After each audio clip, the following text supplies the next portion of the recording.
Mi nombre es Emily Gulcapi y hoy voy a hablarles sobre el derecho constitucional y la globalización jurídica. También abordaré el tema sobre el derecho comunitario en la Unión Europea. Por último, mencionaré algunos modelos de integración como el Mercosur, el ALBA y además del Fondo Monetario Internacional, entre otras organizaciones multilaterales. Para empezar, debemos saber qué es el derecho constitucional. Este proviene de la rama del derecho público, el cual es el encargado de analizar un conjunto de fuentes, principios y leyes fundamentales, el cual es regido por un ordenamiento jurídico de una nación. El Estado constitucional de derecho es aquel Estado que preside por su Carta Magna o leyes aprobadas bajo el procedimiento establecido, con el fin de garantizar y controlar el funcionamiento y los poderes públicos del Estado. Además, ayuda a mantener la división y no dependencia entre estos, buscando la protección del Estado de Derecho. Mantiene la soberanía de un país, establece medios y mecanismos de protección de garantías y de derechos fundamentales de las personas, así como la forma de restituir algún derecho violentado por parte del propio Estado. En la siguiente lámina, como podemos observar, cité uno de nuestros artículos de la Constitución, o en este caso nuestra Carta Magna, el artículo número 7, el cual establece que la Constitución es la norma suprema y el funcionamiento del ordenamiento jurídico, donde todas las personas y los órganos que ejercen el poder público están sujetos a esta Constitución.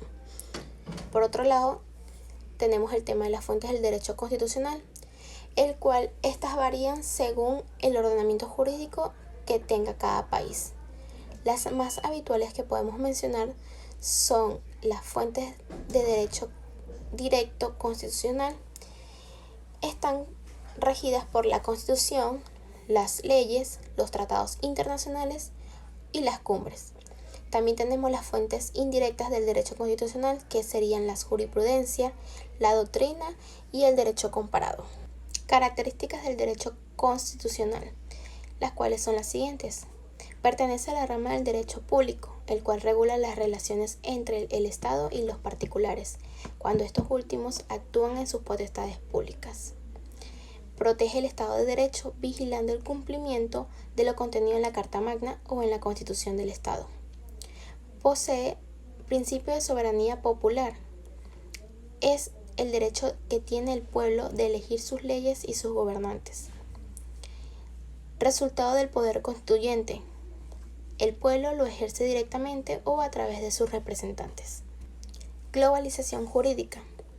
Primero definiremos qué es la globalización, el cual ha sido definida como el proceso de desnacionalización de los mercados, las leyes y la política en el sentido de interrelacionar pueblos e individuos por el bien común, es decir, interrelaciona, interconecta diversos sistemas sociales de distintas envergaduras. Esta tiene modificaciones sustanciales al derecho constitucional. Hoy en día es muy difícil pronosticar cómo será el derecho frente al poder globalizado. Cuando hablamos de una globalización jurídica, se puede entender a un ordenamiento jurídico global producido en un proceso legal autónomo y que continuamente se sigue desarrollando. Según Jiménez, menciona que el tema de derecho dentro del proceso globalizado es tratado la mayoría de las veces como un apéndice de temas más centrales, como el económico, el político o el cultural, lo cual le resta profundidad y especificidad a los estudios sobre el derecho y la globalización. Por otro lado, podemos mencionar los principales procesos de la globalización jurídica, que según en un estudio de Ernesto son los siguientes: el derecho penal, el derecho ambiental y los derechos humanos. En cada una de estas esferas se dan diferentes estudios de evolución y diversas formas y peculiaridades de conexión con los derechos estatales. El derecho procesal comunitario en la Unión Europea. Según Guerrero, define el derecho comunitario como un complejo de normas jurídicas que regulan las relaciones de las comunidades de los estados con otros sujetos de derecho, entre los que se encuentran no solo los estados y las organizaciones internacionales, sino también los órganos, organismos e instituciones comunitarias y los particulares, sean estos personas físicas o jurídicas, públicas o privadas, capaces de ser sujetos de derecho y obligaciones en los Estados miembros. La estructura institucional de la Unión Europea se apoya principalmente en 4 órganos. Una, el Parlamento Europeo, que es el órgano de control y colaboración normativa. 2, el Consejo, que es el órgano decisorio y de creación normativa. 3, la Comisión, el cual es el órgano de gestión y ejecución. Y por último, el Tribunal de Justicia de Luxemburgo, el cual es el órgano de interpretación y aplicación del derecho comunitario. El derecho comunitario está compuesto por normas de derecho originario o primario, que son los tratados, y normas de derecho derivado o secundarios. Estas son adoptadas en aplicación de los tratados, además de otras normas y principios generales.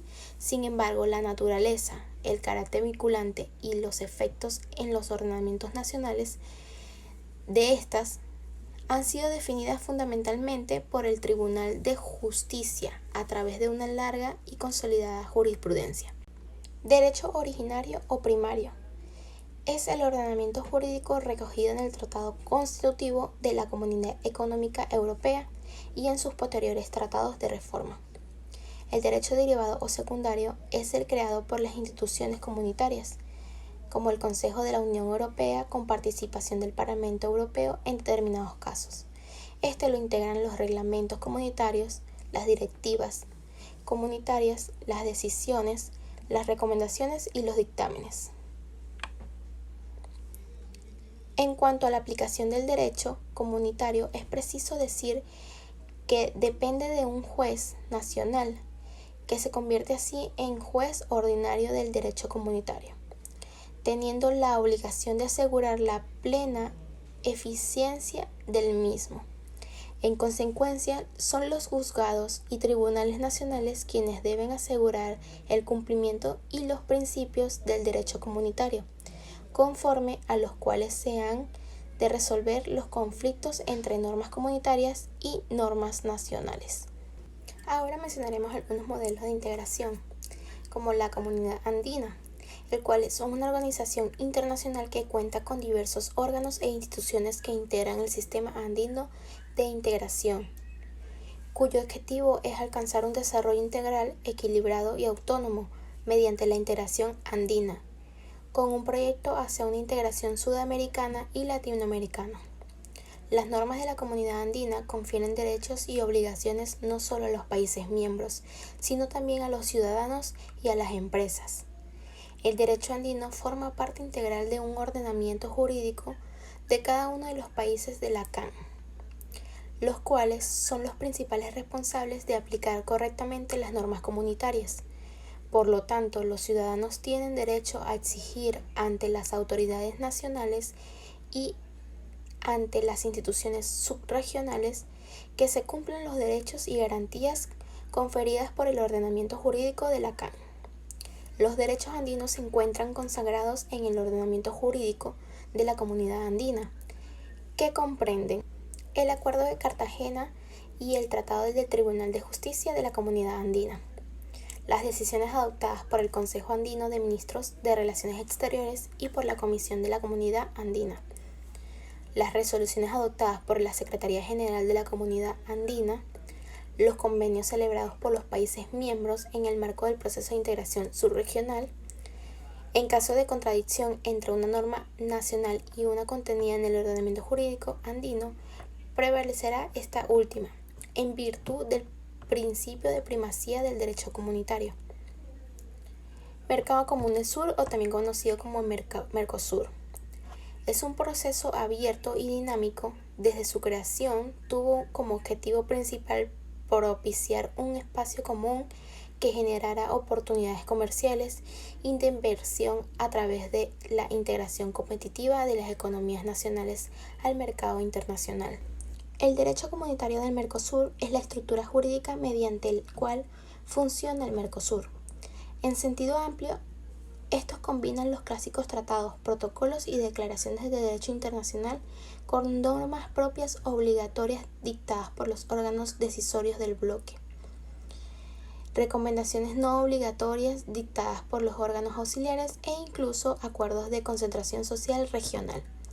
En sentido estricto, incluye solo aquellas normas de aplicación directa u obligatoria para los países miembros, dictadas por los órganos del Mercosur. El modo en que se logra la aplicación efectiva de las decisiones, resoluciones y directivas del Mercosur como derecho interno de cada país y el rango jurídico que ellas ocupan frente a las normas nacionales han generado un problema específico conocido como el nombre de internacionalización de las normas supranacionales. Tenemos también la Alianza Bolivariana para los Pueblos de Nuestra América, Tratado de Comercio de los Pueblos, o como lo conocemos, el ALBA. Esta es una organización internacional de países de América Latina y el Caribe, con el propósito central de luchar contra la pobreza y la exclusión social. Su objetivo es unir las capacidades y fortalezas con miras a producir las transformaciones estructurales necesarias, así como un sistema de relaciones que permita la creación de mecanismos para resolver las ventajas comparativas. También tenemos el Banco de Desarrollo de América Latina, también conocido como la CAF. Este provee un modelo de desarrollo sostenible mediante crédito, recursos no reembolsables y apoyo en la estructuración técnica y financiera de proyectos de sectores públicos y privados de América Latina. El Fondo Andino de Reserva, o FLAR por sus siglas, es creado en respuesta a la necesidad de los países miembros de contar con una institución financiera propia que le permita afrontar los problemas derivados de los desequilibrios del sector externo de sus economías y así facilitar el proceso de la integración regional. El Acuerdo General sobre Aranceles Aduaneros y Comercio, o el GATT. Este fue creado como una de las formas de reducción paulatina de los aranceles internacionales, en un punto donde el comercio internacional y las liberaciones tomaban auge al amparo de la caída del bloque soviético y la internacionalización de las economías en desarrollo. Actualmente esta ya no existe porque fue reemplazada por la Organización Mundial del Comercio, o la OMC como conocemos, la cual es la única organización internacional que hoy en día se ocupa de las normas que rigen el comercio entre los países. Su objetivo es ayudar a los productores de bienes y servicios, los exportadores e importadores, a llevar adelante sus actividades comerciales. Este acuerdo sobre los aspectos de los derechos de la propiedad intelectual relacionados con el comercio es otra de las organizaciones que podemos mencionar. Este es un anexo por el que se crea la OMC, el cual fue firmado en 1994, en el que se establecen una serie de principios básicos sobre la propiedad intelectual, el cual pretende armonizar estos sistemas entre los países firmantes y en relación al comercio mundial. También tenemos el Fondo Monetario Internacional, o el FMI con sus siglas. Es el organismo especializado del Sistema de Naciones Unidas, establecido en 1945, el cual contribuye al estímulo del buen funcionamiento de la economía mundial. Este Fondo Monetario Internacional es la institución central del Sistema Monetario Internacional. Funciona como un sistema de pagos internacionales y tipo de cambio de las monedas nacionales que permiten una actividad entre los países miembros. El Banco Mundial. Esta es otra organización que está conformada por 189 países. Es una asociación mundial única, el cual trabajan para reducir la pobreza y generar prosperidad compartida en los países en desarrollo. Por último tenemos el Banco Interamericano de Desarrollo. Su función es mejorar la calidad de vida en América Latina y el Caribe, como la salud, la educación y las infraestructuras, a través de un apoyo financiero y técnico hacia los países que trabajan para reducir su pobreza y la desigualdad. Su objetivo es lograr el alcance de desarrollo sostenible y respetuosamente con el clima. De acuerdo a lo mencionado sobre los modelos de integración y los bancos multilaterales, el cual estas tienen jerarquía constitucional con respecto a la Constitución de Venezuela, prevaleciendo en el orden interno del país, es importante que resaltemos que cada nación perteneciente a estos convenios o tratados también se encuentran con normas o leyes relativas a estas.